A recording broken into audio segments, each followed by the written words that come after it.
Good morning. Welcome to the Marion County Board of Commissioners meeting. It is Wednesday, March 11th, 2015. We're in the Senator Hearing Room at Courthouse Square in Salem. We will begin our meeting with the Pledge of Allegiance. I pledge allegiance to the flag of the United States of America and to the republic for which it stands, one nation, under God, indivisible, with liberty and justice for all. So we have a very short meeting this morning, but we also have State of the County coming up at noon, so this will give us some time to polish our remarks before we get there. We don't have anyone signed up for public comment, and we have two items on the consent calendar, and Commissioner Cameron, I understand that's your turn to read. Thank you, Madam Chair. On a consent calendar today, we have from the Treasurer's Department approve a resolution increasing the Health Department Clinic Change Fund from $200 to $350. And also under the Treasurer, approve a resolution eliminating the Health Family Planning and Prenatal Program Change Fund of $150. I'll second it. So we have a motion and a second. Those in favor say aye. Aye. Aye. Aye. Those two items are approved. Now we have just one item under action, and that is a community services item. It's to consider approval of a resolution of desire to participate in the 2015-17 Community Dispute Resolution Program grant selection process. And we have Tamara Getch, and you'll introduce your staff person. Yes. Good morning, Commissioners. My name is Tamara Getch. I'm the Director of Marion County's Community Services Department, and I'm joined this morning by our newest employee, Ted Schuster. Why don't you tell a little bit about yourself, Ted? Good morning. I joined the department several months ago in late January, and I'm working as a management analyst in the Community Services Department, and very happy to be here. Great. So I just need to know, where did you come from before you were here? Oh, I came from Florida. There's one step before that. Just say yeah, it. right. And before that? I grew up in Wisconsin. Yeah. 'Cause we now have his basketball coach, or Oh, his football coach okay, very at good. Oregon State. All right. Thank you. So this morning you have before you a resolution, and Mr. Schuster will be helping to administer this contract and has helped to shepherd this through and to you this morning. The resolution is for a 2-year period that allows for Marion County to be the administrator for the Community Dispute Resolution Program that helps community members who want to avoid legal action to do mediation through a service that is chosen and provides services in Marion County through this process. The resolution is the first step in the process, identifying who would be the coordinator of this process and contract, and $84,371 would be administered to a grantee that is to be chosen through an RFA packet and procedure starting July 1st of 2015 and would run through the end of June of 2017. Marion County, if this resolution is passed, Marion County would be working with the Oregon School of Law through Oregon University, University of Oregon, and we would be working in tandem with them to go through the process, make selections, and then the contract itself, though, would be administered out of the University of Oregon. The money does not run through the county. We're just helping in the selection process and identifying who are local providers that may be interested in applying in this process. And we're here to answer any questions that you may have. Questions? Thank you. Just probably in education, is there some history of dispute resolution that we know of that you could share with us that county residents have taken advantage of through this process? Marion County has a long history working with the current provider, which is Neighbor to Neighbor, and they've traditionally been the sole provider who has applied for this process, but we open it up every 2 years. I don't know specifically with this particular contract, but what we would hope to have is a conversation with the selected provider so that we could bring them back like once every 6 months to hear the types of services that they help with mediation rather than going through the litigation process. But I think the county has a long history with neighbor to neighbor in helping with dog issues and neighbor issues. It could be around a fence, it could be around a lot of different things, and just really trying to help neighbors work through the process in an amicable, I can't even say that today, in a way that makes sense and is nice and friendly in the neighborhood. So yes, the county does have a long history with that. Great, so dogs, fences, noise, that type of thing. Right. Okay. And our planning department's actually referred some people, code enforcement, that kind of thing, when they've had disputes. And I know juvenile department from time to time has used neighbor to neighbor in some family mediation kinds of issues. So, and I know the county's been involved with them when I was involved with the county back in the 90s, so it's been a number of years. All right. I don't have any questions. I remember some cases where we used them. So, Madam Chair, if I could, I would make a motion, we approve the resolution of a desire to participate in the 2015 to 17 Community Dispute Resolution Program grant selection process. And I'll second the motion. Okay, we have a motion and a second to approve this resolution. Any further discussion? Those in favor of the motion say aye. Aye. Aye. Aye. All right, that's passed unanimously. Thank Nice you. work, thank you.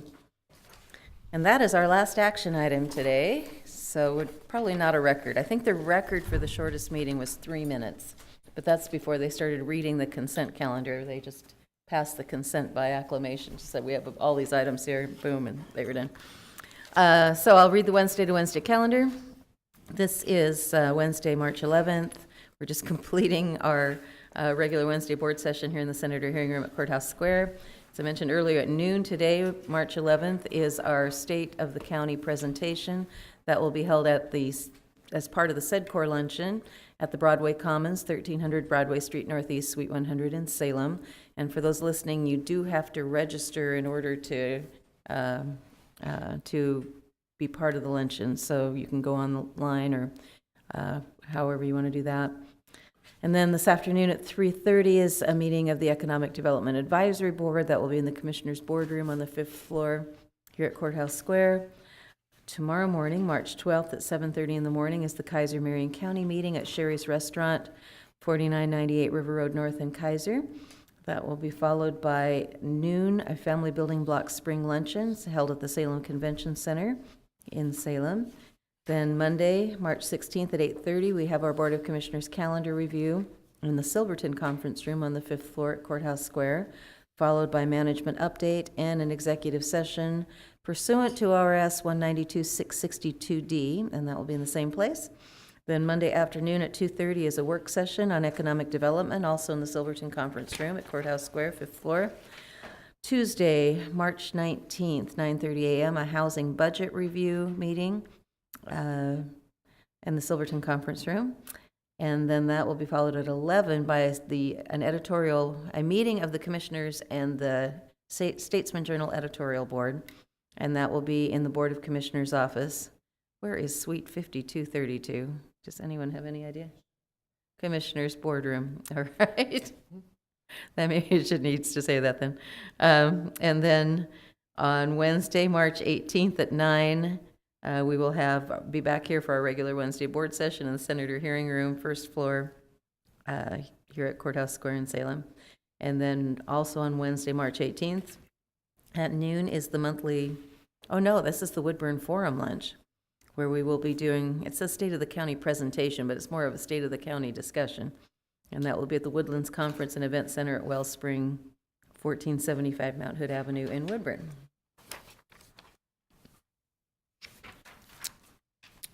So, you're saving yourself for the State of the County. Probably. Right, okay. Anything you want to add, Commissioner, about what's going on in just- the world, or? Yeah, a good day yesterday.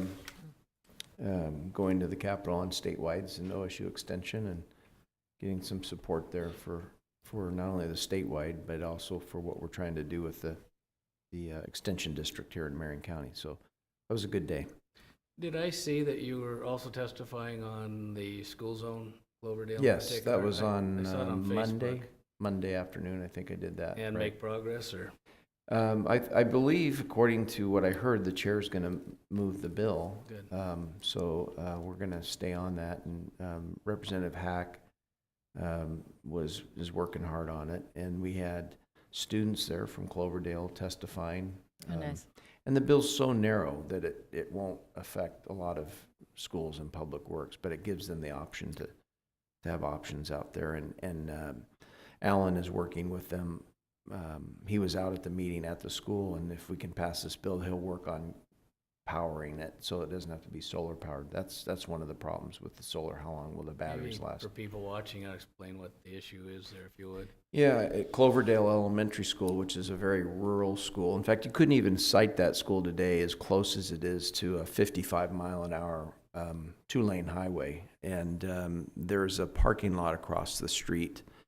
And the state law allows you to have two options when it comes to school zones. You can have a sign that says from 7 to 5, you must go 20 miles an hour. So all day, from 7 to 5, everybody has to go 20 miles an hour.